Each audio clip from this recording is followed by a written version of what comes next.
Ok, bonsoir, bonsoir, bonsoir. Bonsoir. Bonsoir l'Afrique, bonsoir la Côte d'Ivoire, bonsoir de partout que vous êtes dans le monde. Je vous dis tous bonsoir, j'espère que tout va bien chez vous. J'espère que tout va bien dans vos différentes familles. J'espère que tout le monde va bien.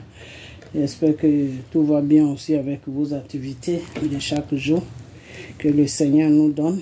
Voilà. Ok. Alors aujourd'hui, on est le 5 novembre. On est le 5. Voilà, on est le 5. Donc, on est le 5 aujourd'hui. Hein, ok. Voilà. Donc, on va prendre 3 jours de jeûne. On va prendre 3 jours de jeûne, le 6, le 7 et le 8. Ok. Les 3 jours de jeûne, le mercredi, c'est le 6. Jeudi, c'est le 7. Vendredi, c'est le 8. Ok. Voilà. Dans les 3 jours de jeûne qu'on prend, on prie, on confie la Côte d'Ivoire à Dieu et on demande à Dieu de libérer la Côte d'Ivoire de tous ceux qui font qu'il n'y a pas la paix sur la Côte d'Ivoire. On demande à Dieu de libérer la Côte d'Ivoire de tous ceux qui veulent gouverner la Côte d'Ivoire pour leurs propres intérêts. On demande à Dieu de libérer la Côte d'Ivoire de tous ceux qui ont versé le sang des êtres humains sur la Côte d'Ivoire. On demande à Dieu de libérer tout simplement la Côte d'Ivoire de tout ce qui ne trouve pas juste sur la Côte d'Ivoire. Ok, voilà. Tout ce que le Seigneur trouve qui n'est pas bien pour le peuple ivoirien, là, il n'a qu'à enlever ça sur la Côte d'Ivoire pour que notre pays soit dans la paix. Et qu'il n'a qu'à nous donner quelqu'un de neutre, quelqu'un, après Dramane Ouattara, il n'a qu'à nous donner quelqu'un de neutre, quelqu'un qui n'a rien à voir avec toutes les tueries qui s'est passé. Il n'a qu'à nous donner quelqu'un de bien qui pourra se soucier de la population que de se soucier d'un petit club qu'ils appellent des partis politiques. Ok, voilà. Donc voilà les paroles qu'on va mettre dans la prière. Dans ces 3 jours de prière et de jeûne. Ok, voilà. Alors, ce soir, je fais cette petite vidéo. Je ne vais pas trop parler parce que je vais vous mettre un peu de paroles. Ok, on va écouter un peu de paroles. Ok, et la parole là même, c'est pour Soro. Voilà. Alors, tous ceux qui supportent Soro, là, cette personne qui est amoureux de Soro, qui m'insulte chaque jour, qui remplit ma page des bêtises là. Quand la vidéo va arriver sur toi, il faut envoyer ça à ton patron Soro, à ton criminel Soro. Il va écouter ce que le Seigneur Jésus dit.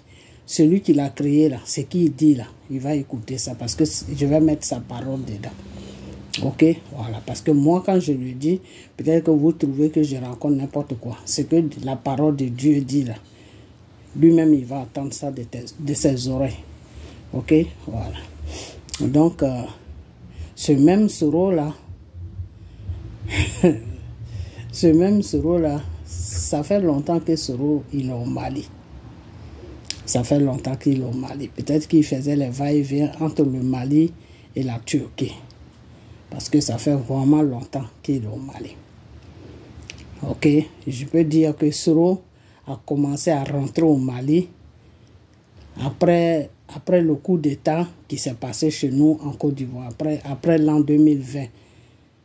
Après l'an 2020, entre l'an 2021 2022, tout ce temps qu'on ne voyait pas Soro, il était assis au Mali. Peut-être qu'il faisait des va-et-vient entre le Mali et la Turquie, mais ce qui est sûr, il était au Mali. C'est pour cela qu'il est comme ça. Sinon, il n'a pas affaire. Peut-être qu'il est malade, moi je ne sais pas. De toute façon, ça, c'est pas mes affaires. Ok, voilà. Donc, le problème, c'est quoi? Le problème, c'est que avant qu'ils enlèvent Ibeka du pouvoir, Soro était déjà au Mali. Où Soro est rentré au Mali juste quand ils ont enlevé Ibeka. C'est entre les deux. Ok, voilà. Alors, qui a enlevé Ibeka au pouvoir? C'est le peuple malien. Vous allez me dire que c'est le peuple malien. Ok. qui a fait soulever le peuple malien. Et puis ils se sont soulevés pour enlever Ibeka. C'est le monsieur qu'on appelle l'imam là, où il ne sait pas quoi là. Ouais. Dika, lui, monsieur Dika. Je crois que c'est l'imam. Bon, moi les imams, enfin, on dit c'est imam. Ok. Je vous ai toujours dit que les musulmans, ils doivent venir au vrai Dieu, celui-là même qui s'appelle Jésus. Ils doivent le chercher. Donc, les histoires des imams, tout ça là, moi je ne crois pas. C'est pour cela que je patine un peu à gauche, à droite. Ok, donc on dit c'est un imam. Ok, pour que ma vidéo soit propre, je dois mettre ce qui il est. Ok, ce qui il est, c'est ce que je dis. Ok, il s'appelle Diko. Voilà, monsieur Diko. Ok, donc, qu'est-ce qui s'est passé? Ils ont fait un petit crop avec Maïga, avec M. Maïga, le premier ministre de Assimi Goïta. Ok, celui qui a été empoisonné un moment là, voilà, c'est lui. Donc, qu'est-ce qui s'est passé? C'est ceux-là, ils se sont vus et puis ils ont soulevé la population. Et la population s'est soulevée. Pourquoi? Parce qu'il y avait trop de problèmes aussi au Mali. C'était normal que Ibeka quitte parce que bon, il gérait peut-être mal le pays. Moi, je n'en sais rien. Ok, voilà. Donc, quand les Maliens se sont soulevés et puis Ibeka est parti, normalement, c'est l'autre qui devait venir au pouvoir. C'est l'autre qui devait s'installer. C'est M. Maïga qui devait s'installer, le premier ministre là. C'est lui qui celui qui a été empoisonné à un moment là. C'est lui qui devait, M. Maïga, je ne sais pas si je prononce bien son nom, hein. C'est lui qui devait être installé. C'est lui que l'imam Dugo là devait mettre à faire. C'est lui qui devait être installé. Parce que c'est ce qu'ils se sont dit avant de faire soulever la population. Parce que c'est l'imam qui a fait plus le travail parce que c'est dans les mosquées qu'il a essayé de voir toute la population. C'est pour cela qu'il y a du monde qui s'est soulevé. Ok? Voilà. Donc, qu'est-ce qui s'est passé? Comment il s'appelle? Monsieur Maïga devait prendre le pouvoir normalement. Et vous avez vu qu'à un moment, les gens ont commencé à faire des vidéos pour dire que l'imam Dugo là, je ne sais pas si je prononce bien son nom, l'imam Dugo là, il a trahi le combat parce qu'il était avec la France. Même moi-même, j'ai eu à faire une vidéo dessus. Il y a eu beaucoup de gens qui ont commencé à le dénoncer que oui, c'est un traître, des trucs comme ça. Je vais vous dire une chose maintenant.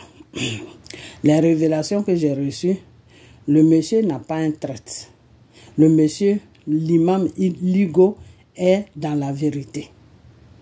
Pourquoi il est dans la vérité? Parce que ce qu'ils se sont dit avant de faire soulever le peuple, ce n'est pas ce qu'ils ont fait.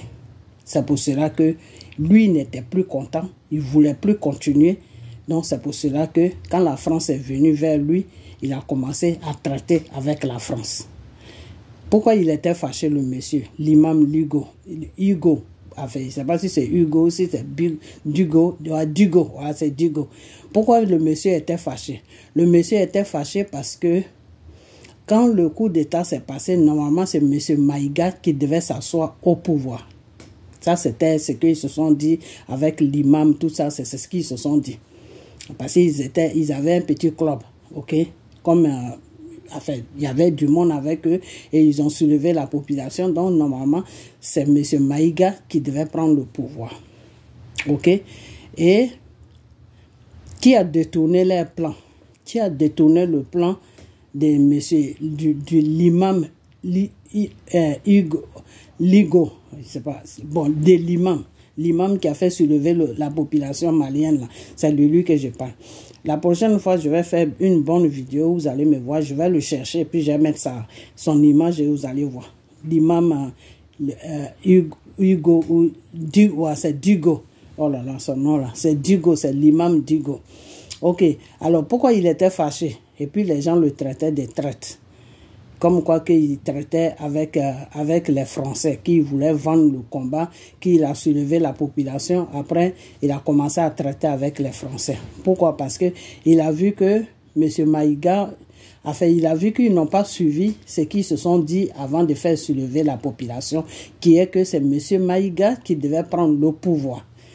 Alors, qui est venu rentrer dans les problèmes et puis ça s'est ménagé? C'est Soro qui est venu rentrer dedans. Quand Soro, parce que Soro est l'ami de M. Maïga. Ok? Voilà. Donc, quand Soro est venu rentrer dans les problèmes, Soro a dit à M. Maïga que non, c'est mieux de mettre un militaire au pouvoir. C'est-à-dire M. Assimi Goïta. C'est mieux de le mettre au pouvoir.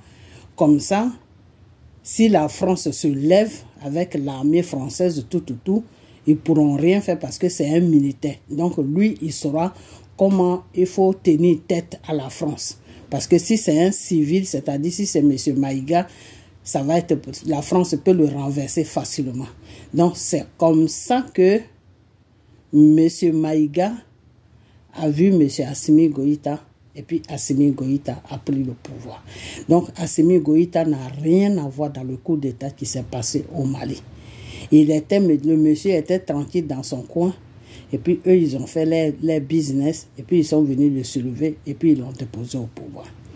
Donc le vrai acteur même, le vrai acteur qui a fait que Ibeka est parti, c'est l'imam Digo, c'est l'imam Digo et M. Maïga. C'est les deux là. Plus ils ont d'autres personnes aussi, ils ont d'autres personnes. C'est eux là qui ont fait le coup. Sinon, c'est eux-mêmes qui sont des acteurs. Les vrais acteurs, c'est eux. Sinon, Assimi Goïta n'a rien à voir dedans. Lui, c'est un plat qui était déjà préparé. Et puis, ils sont venus le déposer là. Pourquoi? Parce qu'il est militaire. Donc, c'est Soro qui a fait ça. Vous comprenez, chers Ivoiriens, comment Soro, il est dangereux. C'est-à-dire, lui, il laisse son pays Côte d'Ivoire, où il a tué des milliers de personnes. Il n'a pas encore fini de gérer ça.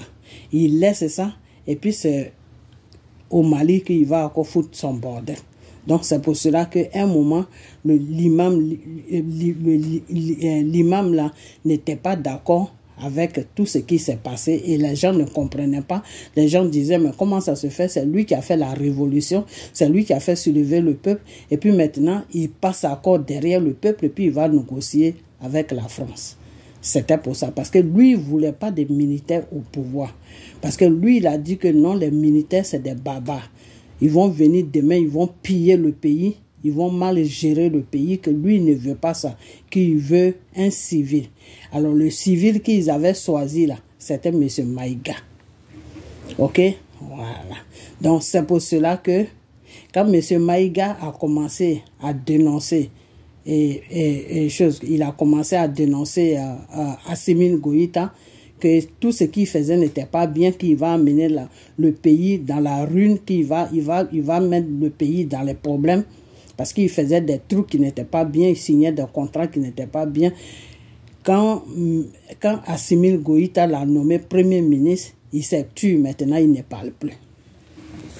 Il ne parle plus parce que pardon, lui, il a donné une place, donc lui, il sait que le Premier ministre, là, quand Assimi Goïta va finir de faire le nettoyage, c'est lui qui va prendre le pouvoir. Donc c'est pour ça qu'il s'est tué, parce qu'il s'est dit qu'il est Premier ministre, non, Assimi Goïta est venu. Quand les Français vont finir, quand tout va être calme, quand tous les djihadistes là vont finir, là, quand le pays sera calme, maintenant quand ils vont faire les élections, c'est lui maintenant qui va se présenter. Donc c'est pour cela que Assimi Goïta ne veut pas faire des élections, parce qu'il sait que s'il fait les élections, il ne sera pas au pouvoir. C'est un civil qui va venir. Ok? Parce que le plan qu'ils ont fait pour enlever M. Ibeka, c'est un civil qu'ils ont déjà choisi. Eux, ils veulent pas les Maliens ne veulent pas de militaires au pouvoir. Ok? Donc Assimi Goïta est là juste pour faire le nettoyage. Quand il va finir le nettoyage, il sera obligé de faire comment on appelle, les élections, et puis un civil va venir. Ok? Voilà. Donc c'est pour cela que l'imam demandait les élections. L'imam disait non, faites les élections, faites, parce que l'imam n'est pas d'accord que Assimi Goïta soit au devant du pays, parce que c'est des militaires. L'imam dit qu'il n'a pas confiance aux militaires. Et il a raison. Parce que regarde maintenant, Soro est venu rentrer dans les combats. Tout est en train de se ménager là-bas. Ok, voilà. Donc pourquoi est-ce que Soro, lui, il a joué tout ce rôle-là dedans? Parce que Soro avait besoin Soro a besoin des militaires au Mali pour aller déstabiliser, pour aller enlever Dramane. Ça c'est ce qu'il pense, hein, que lui il a besoin, il a fait ça, c'était pour enlever Dramane au pouvoir. C'était pour enlever Dramane sur la Côte d'Ivoire, c'est tout. Donc il a fait le plan. Il a dit à Maïga de mettre Assimi Goïta parce qu'il sait que Maïga c'est un civil. Il ne peut jamais aller enlever Dramane. Donc il faut des militaires au pouvoir au Mali. Comme ça, si il va les monter la tête, il va faire du n'importe quoi. Et puis boum, un matin, ils vont atterrir sur la Côte d'Ivoire. Donc ça, c'était son plan. Ok? Voilà, c'est pour cela que les 49 000, les gens qui étaient partis là-bas, il a commencé à rencontrer n'importe quoi que oui, c'était des choses, comment on appelle, des gens qui étaient partis espionner le pays, que c'était des choses, comment on appelle ces gens-là même. C'était des missiles ou je sais pas quoi. Donc c'est comme ça que ces cyber ont commencé à parler, oui, c'est des gens que Dramane a envoyés là-bas pour espionner Assimi Goïta, pour enlever Assimi. Et puis nous tous, on ne savait pas. Et puis nous, on est rentrés dans la danse. Des fois, c'est bien de prier avant de rentrer dans la danse. Maintenant, je prie maintenant avant de rentrer dans la danse. Parce que vous, là, vous n'êtes pas des gens sérieux. Ok. Donc, chers frères, tous ceux qui me suivent là, voilà le problème. Donc, Assimi Goïta, c'est Soro qui l'a proposé à M. Maïga de le mettre au pouvoir parce que quand tout va se calmer maintenant, lui, Maïga, il va venir. Ok? Voilà. Donc, c'est comme ça. Donc, Assimi Goïta, s'il est là-bas au Mali, c'est à cause de Soro. Donc, c'est pour cela qu'il rend des services à Soro. Voilà. Donc, leur affaire là est un peu compliquée. Bon, donc, c'est ce que je vais à vous dire. Ok, c'est ce que je vais à vous dire. Bon, le Niger et le Burkina, eux, ils ne sont pas dedans, mais comme ils sont liés avec Assimi Goïta, parce qu'ils se sont mis tous les trois ensemble pour dire que si tel pays est attaqué, nous aussi, on va venir. Donc, c'est pour cela que eux aussi, ils font partie de tout ça. Sinon, normalement, ils n'ont rien à voir dans tout ça, parce que les vrais amis de Soro se trouvent au Mali. Les vrais amis de Soro, tous ceux qui sont au pouvoir là, c'est des amis de Soro. Ils se connaissent il y a longtemps. Ok? Voilà. Donc, on va écouter maintenant la parole de Dieu, mais on ne va pas la terminer, on va juste l'écouter un peu seulement, puis après, je vais arrêter.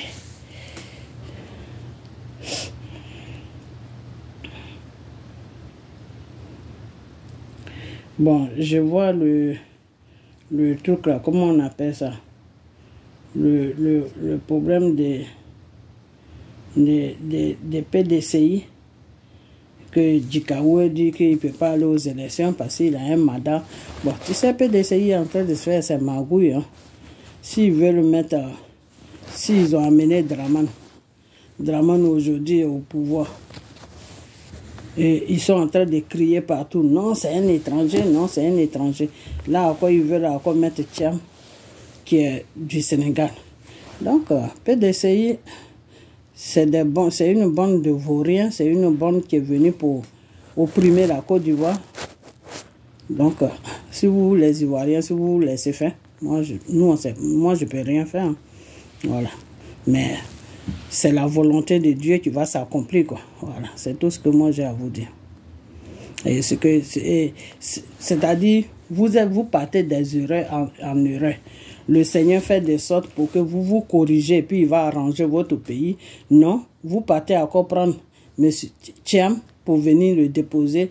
Enfin, d'après vous, hein, parce que Thiam ne pourra jamais arriver à la présidence à Côte d'Ivoire. Je ne sais pas comment il va faire, mais à moins qu'on fait une guerre, à moins que les Français amènent une guerre là-bas, sinon moi, je ne sais pas par où il va passer. Voilà. Parce que ce qui est sur la Côte d'Ivoire, là, je ne vous dirai pas. Je ne vous dirai pas ce qui est là-bas. Voilà, parce que il faut que...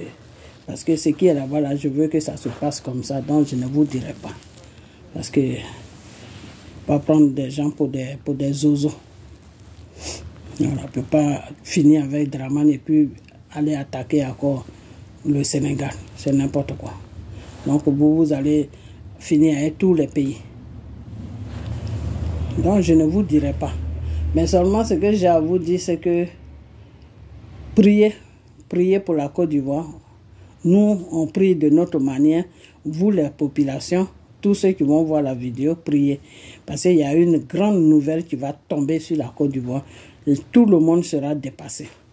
C'est là où je m'arrête. Je ne dirai pas quelle nouvelle, mais vous-même, vous allez voir ça. Il y a une grande nouvelle il y a quelque chose, c'est même pas une nouvelle, c'est quelque chose qui va se passer sur la Côte d'Ivoire. Vous allez être dépassé. Tout le monde va être dépassé.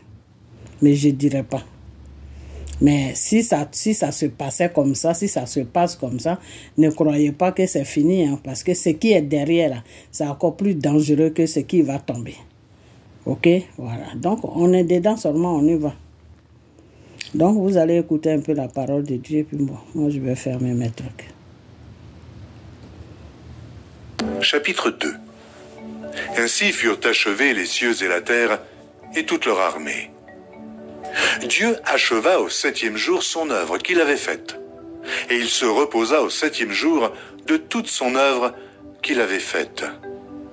Dieu bénit le 7e jour, et il le sanctifia, parce qu'en ce jour, il se reposa de toute son œuvre qu'il avait créée en la faisant. Voici les origines des cieux et de la terre quand ils furent créés. Lorsque l'Éternel Dieu fit une terre et des cieux, aucun arbuste des champs n'était encore sur la terre, et aucune herbe des champs ne germait encore, car l'Éternel Dieu n'avait pas fait pleuvoir sur la terre, et il n'y avait point d'homme pour cultiver le sol. Mais une vapeur s'éleva de la terre et arrosa toute la surface du sol. L'Éternel Dieu forma l'homme de la poussière de la terre. Il souffla dans ses narines un souffle de vie, et l'homme devint un être vivant. Puis l'Éternel Dieu planta un jardin en Éden du côté de l'Orient, et il y mit l'homme qu'il avait formé. L'Éternel Dieu fit pousser du sol des arbres de toute espèce, agréables à voir et bons à manger, et l'arbre de la vie au milieu du jardin, et l'arbre de la connaissance du bien et du mal. Un fleuve sortait d'Éden pour arroser le jardin, et de là, il se divisait en 4 bras. Le nom du premier est Pichon. C'est celui qui entoure tout le pays de Havila où se trouve l'or. L'or de ce pays est pur. On y trouve aussi le bdolium et la pierre d'onyx. Le nom du second fleuve est Guillon. C'est celui qui entoure tout le pays de Cush. Le nom du troisième est Hidékel. C'est celui qui coule à l'orient de la Syrie. Le 4e fleuve, c'est l'Euphrate. L'Éternel Dieu prit l'homme et le plaça dans le jardin d'Éden pour le cultiver et pour le garder. L'Éternel Dieu donna cet ordre à l'homme. Tu pourras manger de tous les arbres du jardin, mais tu ne mangeras pas de l'arbre de la connaissance du bien et du mal, car le jour où tu en mangeras, tu mourras. L'Éternel Dieu dit, il n'est pas bon que l'homme soit seul. Je lui ferai une aide semblable à lui. L'Éternel Dieu forma de la terre tous les animaux des champs et tous les oiseaux du ciel. Et il les fit venir vers l'homme pour voir comment il les appellerait, et afin que tout être vivant portât le nom que lui donnerait l'homme. Et l'homme donna des noms à tout le bétail, aux oiseaux du ciel et à tous les animaux des champs. Mais pour l'homme, il ne trouva point d'aide semblable à lui. Alors l'Éternel Dieu fit tomber un profond sommeil sur l'homme qui s'endormit. Il prit une de ses côtes et referma la chair à sa place. L'Éternel Dieu forma une femme de la côte qu'il avait prise de l'homme, et il l'amena vers l'homme.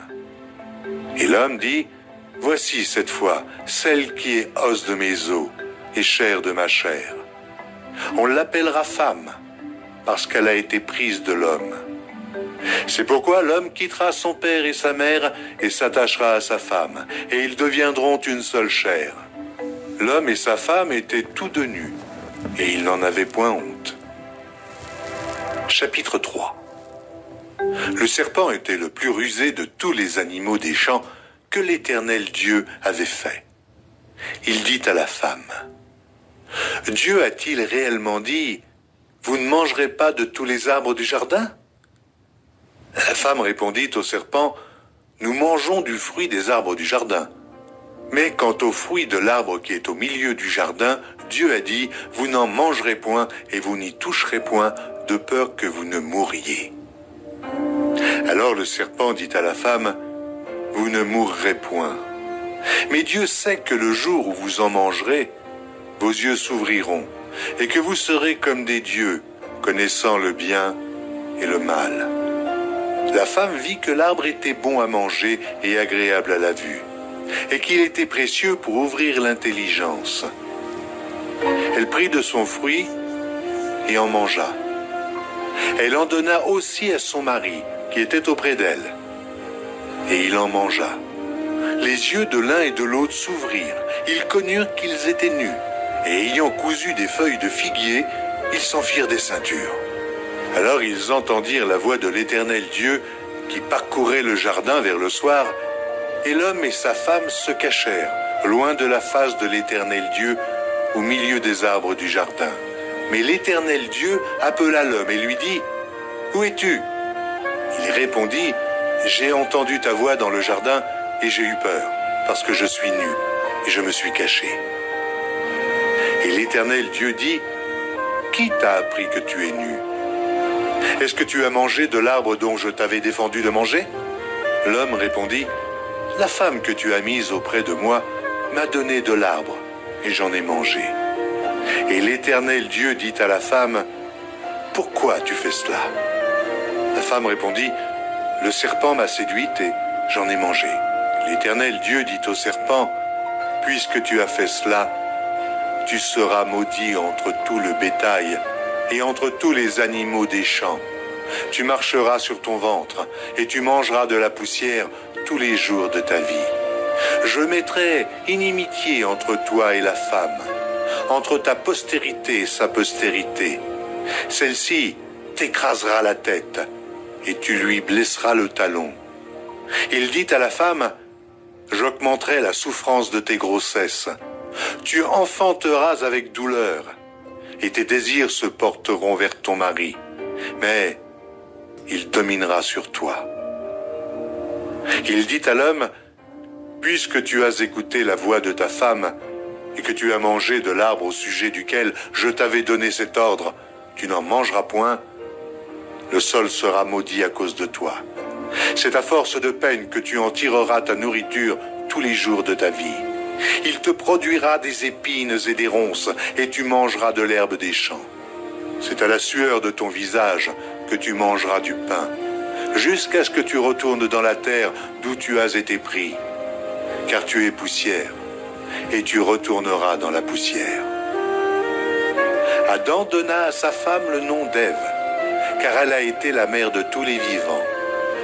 L'Éternel Dieu fit à Adam et à sa femme des habits de peau, et il les en revêtit.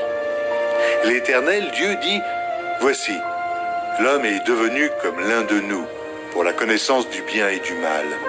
Empêchons-le maintenant d'avancer sa main, de prendre de l'arbre de vie, d'en manger et de vivre éternellement. » Et l'Éternel Dieu le chassa du jardin d'Éden pour qu'il cultivât la terre, d'où il avait été pris. C'est ainsi qu'il chassa Adam, et il mit à l'orient du jardin d'Éden les chérubins qui agitent une épée flamboyante pour garder le chemin de l'arbre de vie. Chapitre 4. Adam connut Ève, sa femme. Elle conçut et enfanta Caïn, et elle dit, « J'ai formé un homme avec l'aide de l'Éternel. » Elle enfanta encore son frère Abel. Abel fut berger, et Caïn fut laboureur. Au bout de quelque temps, Caïn fit à l'Éternel une offrande des fruits de la terre, et Abel, de son côté, en fit une des premiers-nés de son troupeau et de leur graisse. L'Éternel porta un regard favorable sur Abel et sur son offrande. Mais il ne porta pas un regard favorable sur Caïn et sur son offrande. Caïn fut très irrité et son visage fut abattu.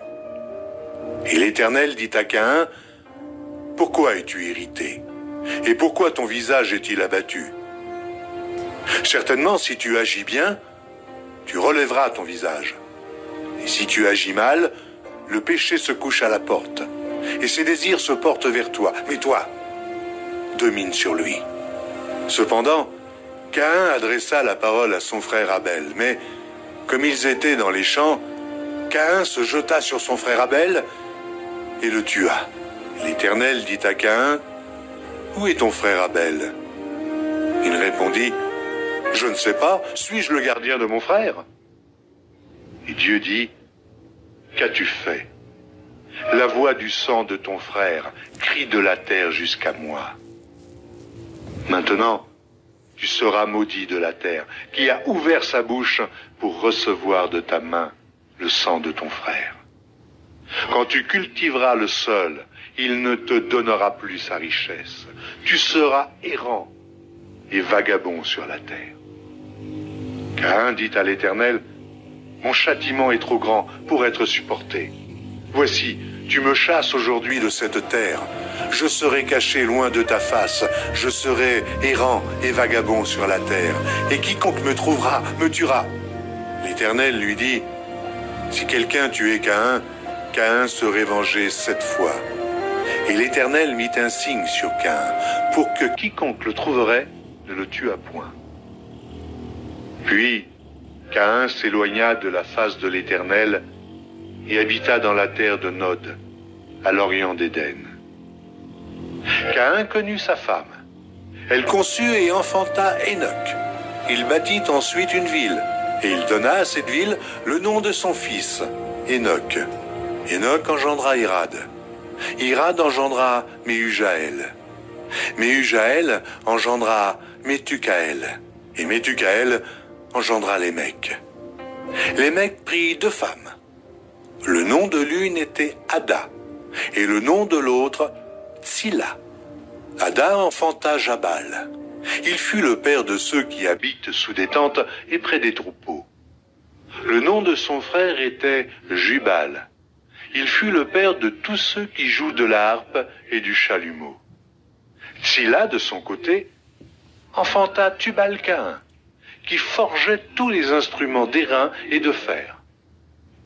La sœur de Tubal-Caïn était Naama. Lémec dit à ses femmes, « Ada et Tsilla, écoutez ma voix. Femmes de Lémec, écoutez ma parole. J'ai tué un homme pour ma blessure, et un jeune homme pour ma meurtrissure. Caïn sera vengé 7 fois, et Lémec 77 fois. » Adam connut encore sa femme. Elle enfanta un fils, et l'appela du nom de Seth, car, dit-elle, « Dieu m'a donné un autre fils à la place d'Abel que Caïn a tué. » Seth eut aussi un fils, et il l'appela du nom d'Énoch. C'est alors que l'on commença à invoquer le nom de l'Éternel. Chapitre 5. Voici le livre de la postérité d'Adam. Lorsque Dieu créa l'homme, il le fit à la ressemblance de Dieu. Il créa l'homme et la femme, il les bénit, et il les appela du nom d'homme, lorsqu'ils furent créés. Adam, âgé de 130 ans, engendra un fils à sa ressemblance, selon son image, et il lui donna le nom de Seth. Les jours d'Adam après la naissance de Seth furent de 800 ans, et il engendra des fils et des filles. Tous les jours qu'Adam vécut furent de 930 ans, puis il mourut. Seth, âgé de 105 ans, engendra Énoch. Seth vécut après la naissance d'Énoch 807 ans, et il engendra des fils et des filles. Tous les jours de Seth furent de 912 ans, puis il mourut. Énoch, âgé de 90 ans, engendra Kénan. Énoch vécut après la naissance de Kénan 815 ans, et il engendra des fils et des filles. Tous les jours d'Hénoch furent de 905 ans, puis il mourut. Kénan, âgé de 70 ans, engendra Mahalalel. Kénan vécut après la naissance de Mahalalel 840 ans, et il engendra des fils et des filles. Tous les jours de Kénan furent de 910 ans, puis il mourut. Mahalalel, âgé de 65 ans, engendra Jéred. Mahalalel vécut après la naissance de Jéred 830 ans, et il engendra des fils et des filles. Tous les jours de Mahalalel furent de 895 ans, puis il mourut. Jéred, âgé de 162 ans, engendra Hénoch. Jéred vécut, après la naissance d'Hénoch, 800 ans, et il engendra des fils et des filles. Tous les jours de Jéred furent de 962 ans, puis il mourut. Hénoch, âgé de 65 ans, engendra Méthusélah. Hénoch, après la naissance de Méthusélah, marcha avec Dieu 300 ans, et il engendra des fils et des filles. Tous les jours d'Hénoch furent de 365 ans. Hénoch marcha avec Dieu, puis il ne fut plus, parce que Dieu le prit. Méthusélah, âgé de 187 ans, engendra Lémec. Méthusélah vécut, après la naissance de Lémec, 782 ans, et il engendra des fils et des filles. Tous les jours de Méthusélah furent de 969 ans, puis il mourut. Lémec, âgé de 182 ans, engendra un fils. Il lui donna le nom de Noé en disant « Celui-ci nous consolera de nos fatigues et du travail pénible de nos mains provenant de cette terre que l'Éternel a maudite. » Lémec vécut après la naissance de Noé 595 ans, et il engendra des fils et des filles. Tous les jours de Lémec furent de 777 ans, puis il mourut. Noé, âgé de 500 ans, engendra Sem, Cham et Japheth. Chapitre 6. Lorsque les hommes eurent commencé à se multiplier sur la face de la terre, et que des filles leur furent nées, les fils de Dieu virent que les filles des hommes étaient belles, et ils en prirent pour femmes parmi toutes celles qu'ils choisirent.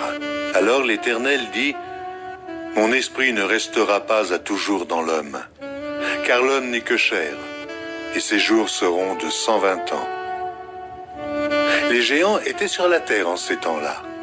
Après que les fils de Dieu furent venus vers les filles des hommes, et qu'elles leur eurent donné des enfants, ce sont ces héros qui furent fameux dans l'Antiquité. L'Éternel vit que la méchanceté des hommes était grande sur la terre, et que toutes les pensées de leur cœur se portaient chaque jour uniquement vers le mal. L'Éternel se repentit d'avoir fait l'homme sur la terre, et il fut affligé en son cœur. Et l'Éternel dit « J'exterminerai de la face de la terre l'homme que j'ai créé, depuis l'homme jusqu'au bétail, aux reptiles et aux oiseaux du ciel, car je me repens de les avoir faits. » Mais Noé trouva grâce aux yeux de l'Éternel. Voici la postérité de Noé. Noé était un homme juste et intègre dans son temps. Noé marchait avec Dieu. Noé engendra 3 fils, Sem, Cham et Japheth. La terre était corrompue devant Dieu. La terre était pleine de violence.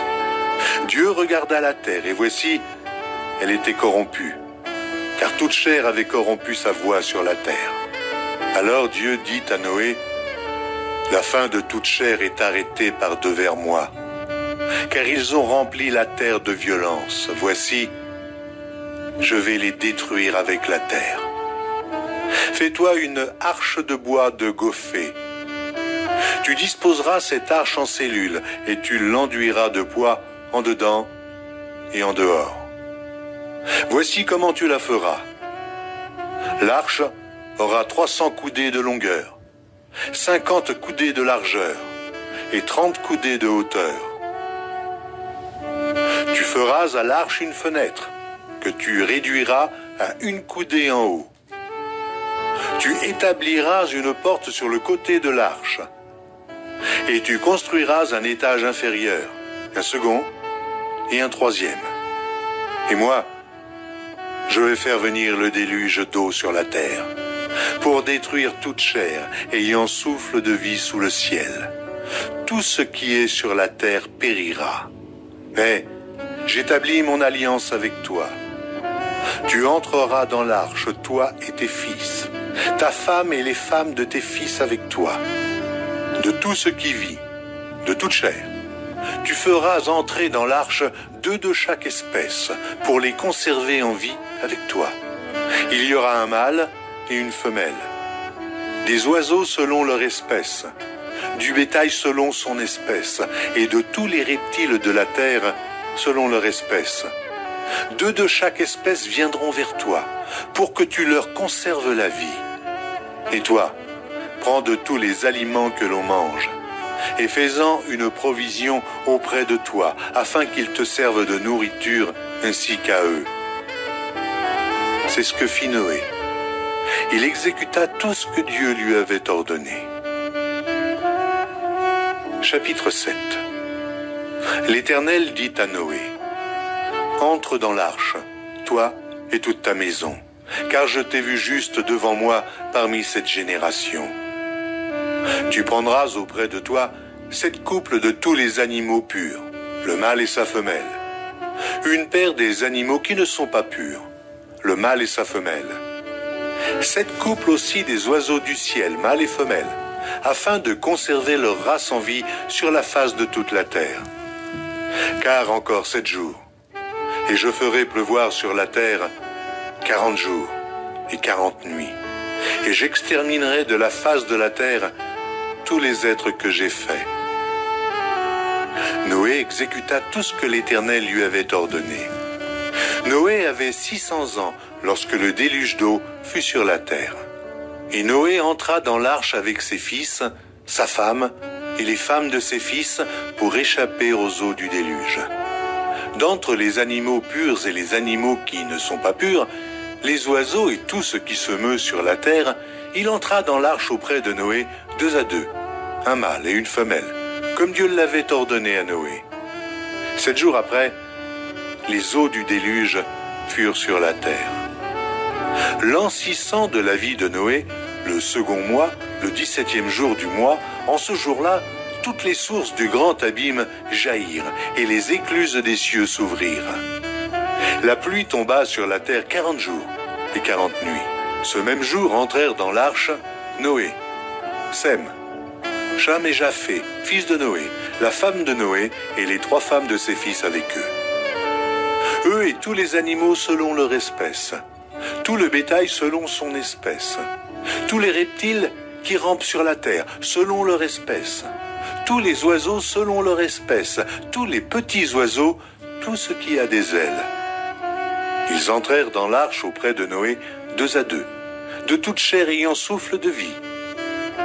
Il en entra mâle et femelle de toute chair, comme Dieu l'avait ordonné à Noé, puis l'Éternel ferma la porte sur lui.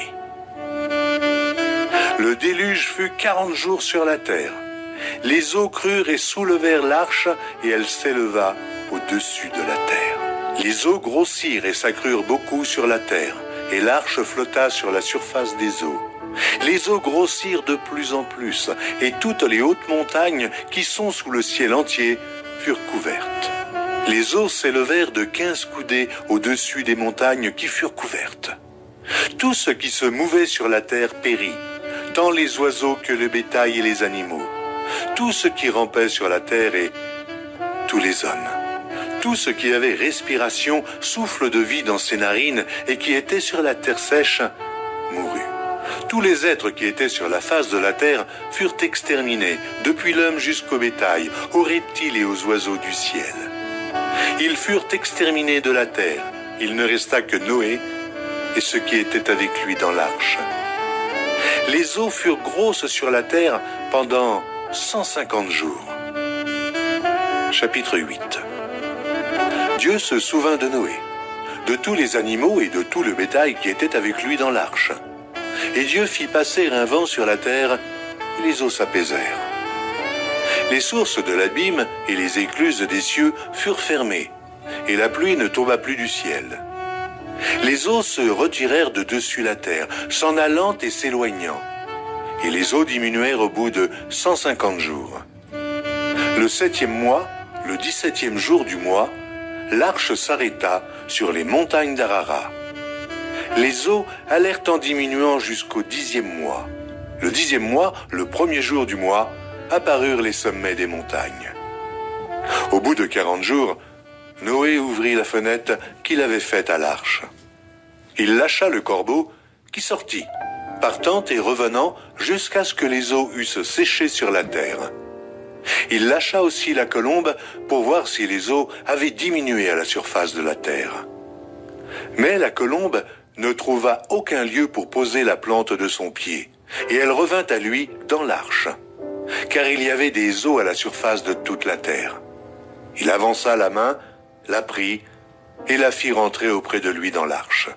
Il attendit encore 7 autres jours, et il lâcha de nouveau la colombe hors de l'arche. La colombe revint à lui sur le soir, et voici, une feuille d'olivier arrachée était dans son bec. Noé connut ainsi que les eaux avaient diminué sur la terre. Il attendit encore 7 autres jours, et il lâcha la colombe, mais elle ne revint plus à lui. L'an 601, le 1er mois, le 1er jour du mois, les eaux avaient séché sur la terre. Noé ôta la couverture de l'arche.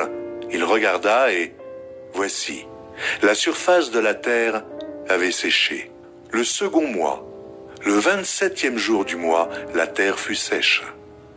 Alors Dieu parla à Noé en disant, « Sors de l'arche, toi et ta femme, tes fils et les femmes de tes fils avec toi. Fais sortir avec toi tous les animaux de toute chair qui sont avec toi, tant les oiseaux que le bétail et tous les reptiles qui rampent sur la terre.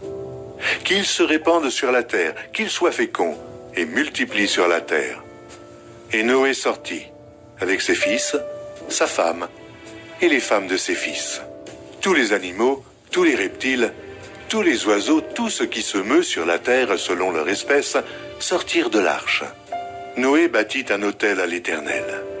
Il prit de toutes les bêtes pures et de tous les oiseaux purs, et il offrit des holocaustes sur l'autel.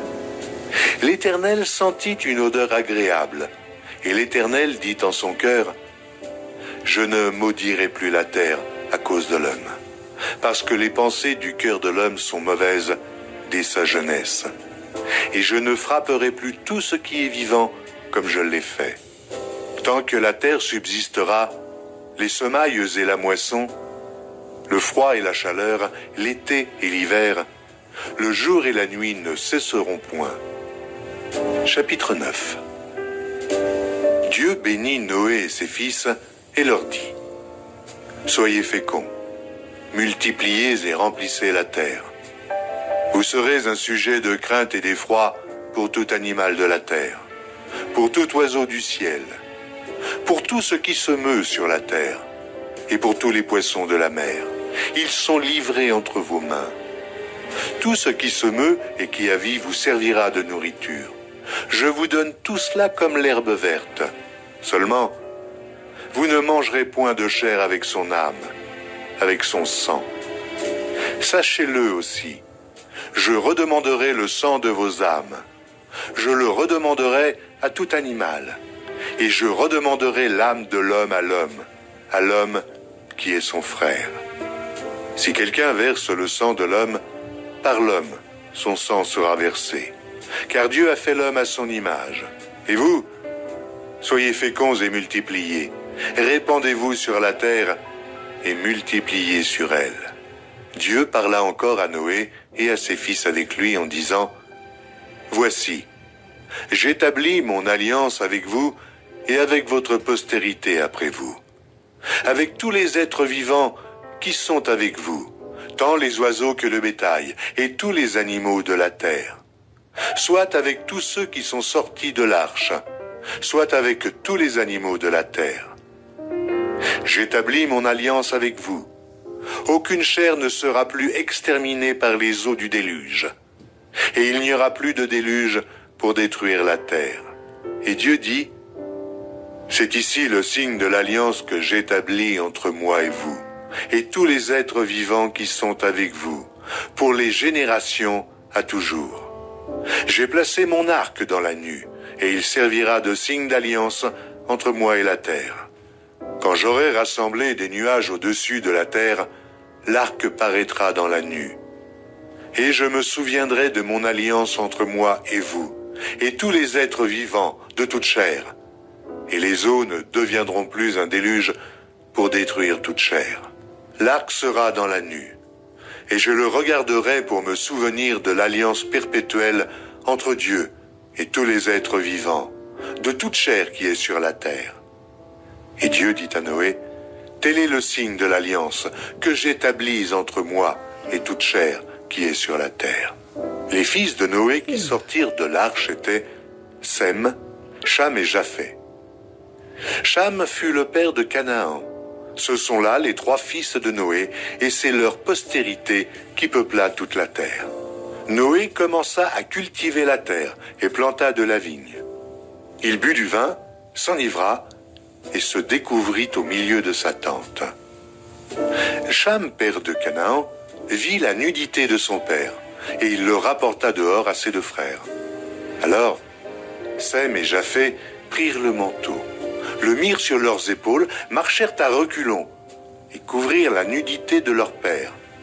Comme leur visage était détourné, ils ne virent point la nudité de leur père.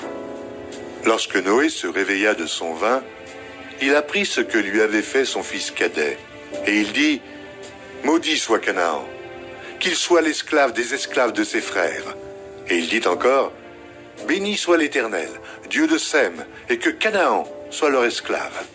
Que Dieu étende les possessions de Japheth, qu'il habite dans les tentes de Sem, et que Canaan soit leur esclave. » Noé vécut après le déluge 350 ans. Tous les jours de Noé furent de 950 ans, puis il mourut.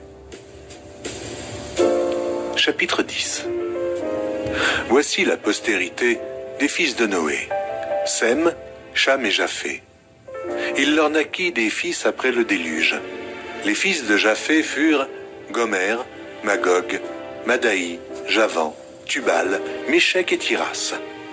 Les fils de Gomer, Ashkenaz, Riphat et Togarma. Les fils de Javan, Elisha, Tarsis, Kittim et Dodanim. C'est par eux qu'ont été peuplées les îles des nations selon leurs terres, selon la langue de chacun, selon leur famille, selon leur nation. Les fils de Cham furent Cush, Mitzraïm, Put et Canaan. Les fils de Cush, Saba, Havila, Sabta, Raméa et Sabteka, les fils de Raéma, Séba et Dedan. Cush engendra aussi Nimrod. C'est lui qui commença à être puissant sur la terre. Il fut un vaillant chasseur devant l'Éternel. C'est pourquoi l'on dit comme Nimrod, vaillant chasseur devant l'Éternel. Il régna d'abord sur Babel, Érec, Akab et Calné, au pays de Shinaër. Dans ce pays-là sortit Assur. Il bâtit Ninive, Rehoboth, Ir, Kalash. Et Rézan entre Ninive et Kalash, c'est la grande ville. Mitzraïm engendra les Ludim, les Anamim. On va s'arrêter là, ok? Voilà, on va s'arrêter là. Et si des gens veulent que je continue, bah, vous m'écrivez sur ma page parce que moi je connais déjà ça. Donc, c'était juste pour vous faire écouter juste un peu. Mais c'est long, c'est très très long. Donc, on va s'arrêter là, ok? Et je suis un peu fatigué. Je vais dormir. Donc, voilà. Puis, je coince. Voilà, c'est ça. Comme je suis dans la chambre, il n'y a personne qui peut rentrer. Non, il faut que j'arrête. Ok, voilà. Alors, donc, les défenseurs des soraux, là. Voilà ce que le Seigneur dit. L'homme a été fait à l'image de Dieu. Quand tu tues l'homme, ben Dieu va réclamer ton sang. C'est tout, c'est simple. Et pour ne pas qu'il réclame ton sang, tu es obligé de faire une repentance. Parce que les âmes, les gens que tu as tués, c'est les sangs qui réclament justice à Dieu. Parce que dans l'âme, il y a le sang. Il y a le sang dans l'âme. Ok? Donc, c'est les âmes maintenant qui réclament justice. Donc, Dieu, c'est un Dieu qui est juste. Ok? Voilà, c'est un Dieu qui est juste. Donc, il est obligé de faire justice. Donc, quand sa justice va descendre sur la Côte d'Ivoire, ce ne sera pas bon. Donc, c'est pour cela que toi qui as été l'acteur, ok, de tous ces crimes-là sur la Côte d'Ivoire, c'est pour ça qu'on te demande de demander pardon, de te répandre et puis ne plus recommencer. Puis tes histoires de je veux gouverner, parce que c'est ça qui t'a amené à faire tout ce bordel-là. Tes histoires de je veux gouverner, là, faut oublier ça. Ok, voilà. Parce que quand tu dis que on a été tous des acteurs dans tout ce qui s'est passé sur la Côte d'Ivoire, on a été tous des acteurs. Toi, tu as été l'acteur principal. Voilà, tu as été l'acteur principal. C'est toi le chef bandit. C'est toi qui as tourné, c'est toi qui étais à la tête. C'est toi le chef bandit. Tous ces rebelles-là, les Ouattao, les shérifs, je sais pas quoi là, les Zakaria, tout ça, c'est toi qui les dirigeais, c'est toi qui les commandais. C'est toi qu'on voyait. Ok, voilà. Donc, fais ta repentance. Parce que si tu ne veux pas ta repentance, le Seigneur dit, il va te livrer à tes ennemis. Ok, et laisse le Mali tranquille. Ils ont fait leur coup d'État. C'est pour arranger ce qui n'est pas bien chez eux là-bas. Et puis le peuple va vivre dans la paix. Alors, ton désordre là, il ne faut pas mener, il faut quitter là-bas. Ok, il faut laisser les Maliens là tranquilles. Parce que toi, partout, tu rentres, tu fais des désordres. Ok, et puis M. Maïga, il faut t'arranger avec Assimi Goïta, il va faire les élections, et puis tu vas prendre le pouvoir. Parce que M. Assimi Goïta ne peut pas gouverner le peuple malien. Non. S'il est en accord avec Soro, c'est toi qui as mis avec Soro. Mais aujourd'hui, Soro t'a mis un peu de côté parce que Soro voit qu'on ne parle pas de toi. C'est d'Assimi Goïta qu'on parle. Donc, il s'est collé à Assimi Goïta. Ok? Voilà. Donc, Soro veut te doubler. Il veut se coller avec Assimi Goïta. Il promet à Assimi Goïta que oui, si Assimi Goïta l'aide à prendre la Côte d'Ivoire, Assimi Goïta va rester au pouvoir. Ce qui est faux. Ok? Ce qui est faux. Ok? Voilà. Donc, Soro, c'est comme ça, il est. Il blague tout le monde. Et quand tu ne le connais pas, tu vas croire que c'est quelqu'un de sérieux. Mais c'est comme ça qu'il est.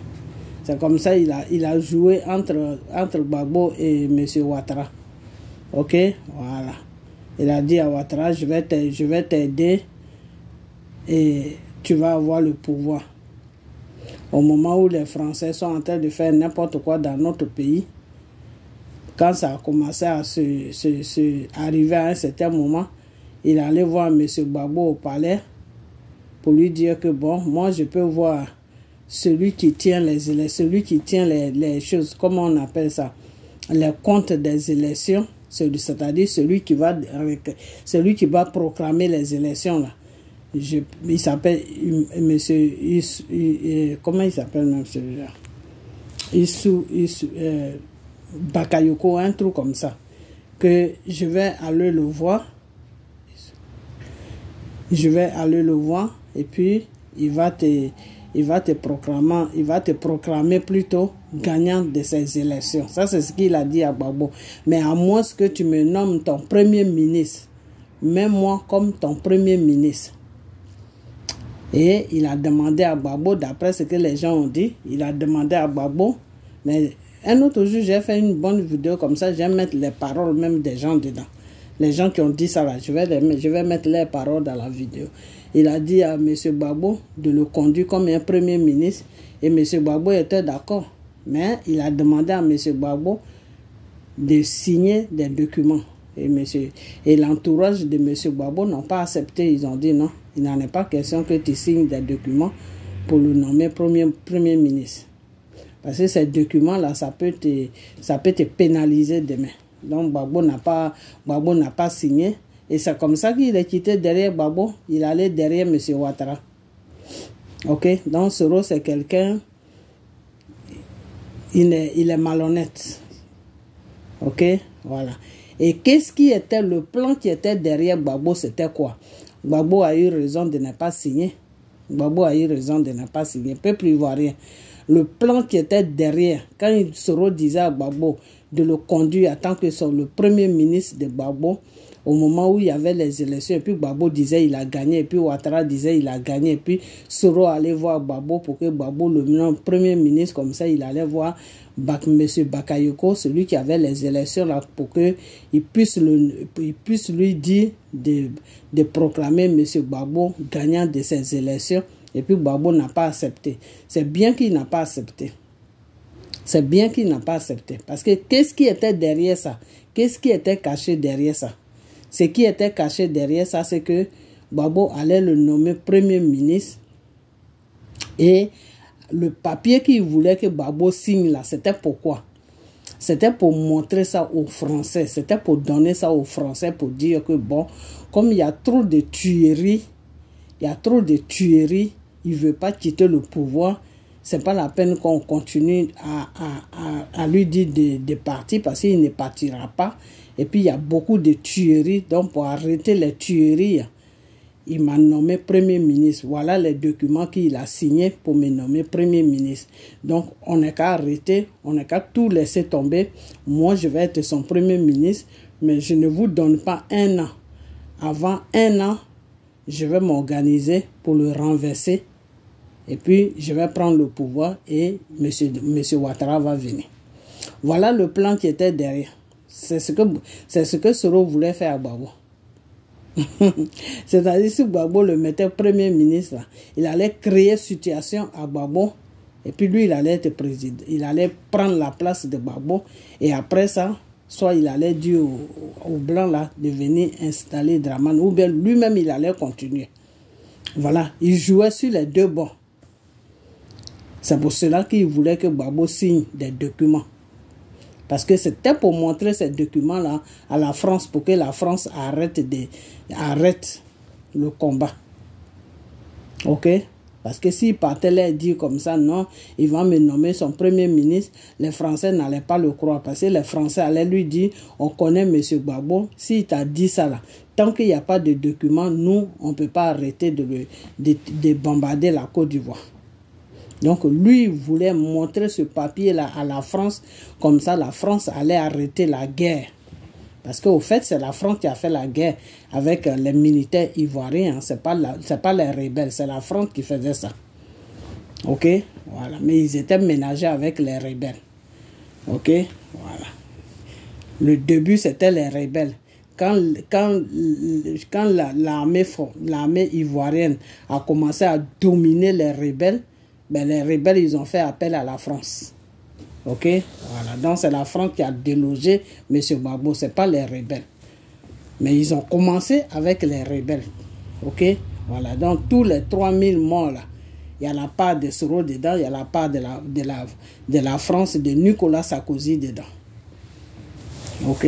Voilà. Donc, c'est ce plan-là qu'il voulait faire parce qu'il connaît les Français. S'il partait dire aux Français, oui, je lui ai dit de me nommer son premier ministre, il a accepté. Donc, laissez-moi un peu le temps, je vais le mettre en confiance. Et puis un matin, boum, il allait faire tomber M. Gbagbo. Mais les Blancs, eux, comme ils connaissent Gbagbo, ils allaient lui dire non. Tant qu'il n'y a pas un papier qui est signé, nous, on ne peut pas t'écouter. Donc, c'est pour cela qu'il voulait que Gbagbo signe un papier pour montrer ça aux Français. Pour dire que, bon, il a signé ces documents comme quoi que je suis son premier ministre. Donc, c'est légal maintenant. Il ne peut plus revenir sur sa parole. Donc, arrêtez de tirer. On n'a qu'à tout arrêter.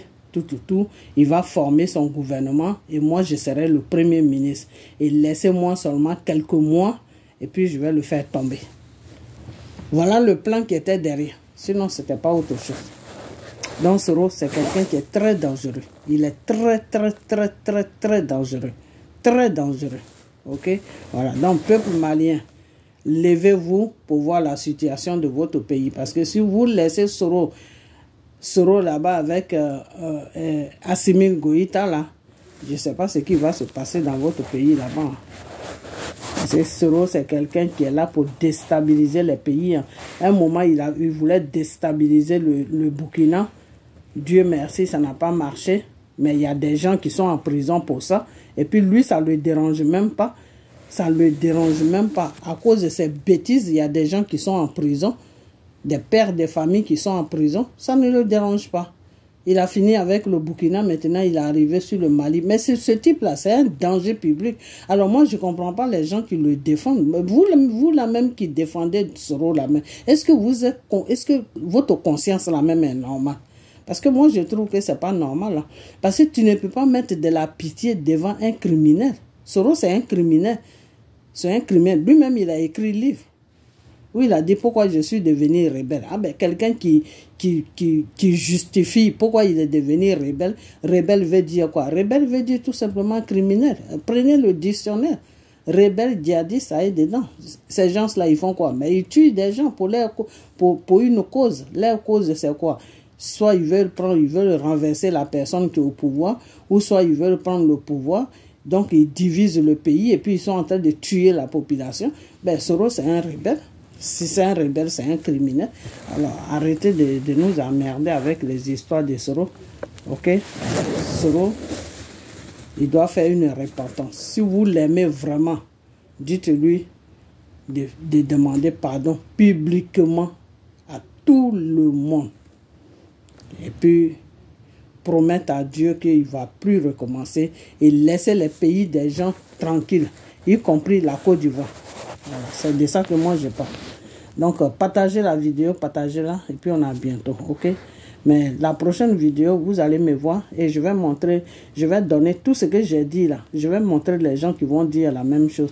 Je vais mettre des preuves dans la prochaine vidéo où les gens disent que oui, quand Soro voulait, il tournait entre Ouattara et M. Gbagbo, il a demandé à M. Gbagbo que M. Gbagbo n'a qu'à lui signer un papier comme quoi parce qu'il voulait être le premier ministre de M. Gbagbo. Et puis, il a arrêté, il allait convaincre les gens que c'est M. Gbagbo qui a gagné les élections. Et c'est pour cela que vous allez voir que Soro ne peut jamais sortir de sa bouche pour dire que c'est Gbagbo qui a gagné les élections. Il ne peut jamais dire ça. Parce que s'il dit ça, lui-même, ça va le condamner. Donc, Soro ne fait jamais quelque chose qui va le contredire. Non.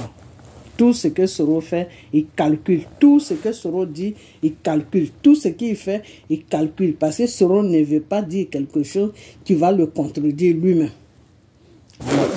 C'est quelqu'un comme ça que vous jouez. Quelqu'un qui est malin. Le Seigneur, il a appelé Satan, là, il a appelé le nom de Satan. C'est comment Satan s'appelle? Satan s'appelle le malin. Regardez dans la Bible. Satan, là. Dieu l'appelle le malin, le vieil homme, le malin. Dieu ne dit jamais Satan. Hein? Dieu dit toujours le malin. Ok? Voilà. Donc, Soro, c'est quelqu'un qui est très malin. Tout ce qu'il fait, il calcule. Il calcule tout. Il calcule tout. Il calcule tout. Ok? Donc, quelqu'un comme ça, là, il est animé par un démon. Ok? Soro est possédé. Il faut le désenvoûter. Alors arrêtez de le supporter. Parce que vous ne lui rendez pas service en le supportant.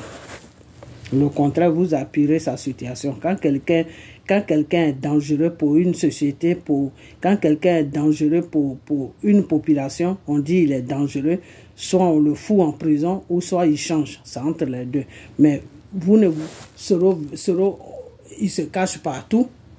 Quand on lui dit d'aller se présenter dans les tribus, d'aller se présenter pour tout ce qui s'est passé, il veut pas. S'il veut pas, s'il court partout, qu'il ne veut pas se présenter à la justice de son comment on appelle là, de Ouattara, ça veut dire qu'il se reproche quelque chose. Parce que c'est la justice que lui et Ouattara, c'est la justice qu'ils ont mis en place. Alors pourquoi il a fui aujourd'hui? C'est là que vous devez voir que Soro, il est dangereux. que Soro ne peut pas changer. C'est-à-dire Soro aime qu'on fasse le mal aux autres, mais lui n'aime pas recevoir le mal. Voilà l'être humain que vous... Voilà le Satan que vous protégez, que vous défendez. C'est-à-dire quand Bray Goudé avait le même problème, quand ils sont venus déstabiliser notre pays, et puis ils ont amené Gbagbo à la haie, et puis Bray Goudé a fui, c'est pas lui le Soro là qui disait à Bray Goudé, il faut au lieu de fuir comme ça, te cacher dans les trous à rats, c'est mieux de venir te présenter à la justice. Mais c'est la même justice, Soro. C'est la même personne qui est toujours là. Il n'a pas changé.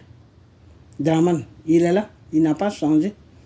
La justice que tu voulais que Bray Goudé réponde là, c'est la même justice. Donc Soro va répondre. Regarde-moi des bêtises comme ça là. Et non, franchement, moi j'ai arrêté ma vidéo parce qu'on a affaire à des juniors. Ok, portez-vous bien et puis partagez la vidéo et on a bientôt. Ok, bye bye. Arrêtez de supporter des criminels. Un criminel, sa place est dans une prison. Ok, voilà.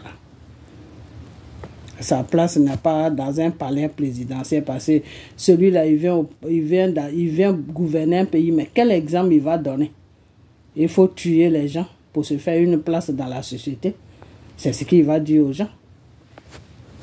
Parce qu'il connaît que ça, hein, que les crimes, regarde, il a fait aux choses, comment on appelle, au Burkina. J'ai les preuves avec moi, où il parle tout. Où il a dit qu'il a acheté des sacrifices pour des animaux, pour faire des sacrifices, que le monsieur va être président. Après ça, qu'est-ce qui s'est passé? Maintenant, il est au Mali là-bas. Les Maliens, eux, ils ont fait leurs trucs pour enlever Ibeka, parce que Ibeka se trouvait à la France, serait venu rentrer dedans, il les a imposé un militaire qui s'appelle Assimi Goïta. Et tout le monde croit que c'est Assimi Goïta qui a fait le travail, alors que c'est M. Maïga avec l'imam là qui ont fait le travail. Et Soro a déposé Assimi Goïta là. Parce que lui, il veut se servir d'Assimi Goïta pour aller déstabiliser la Côte d'Ivoire. Regarde-moi des bêtises comme ça. Partagez la vidéo. Et on a bientôt. Ok? Bye bye.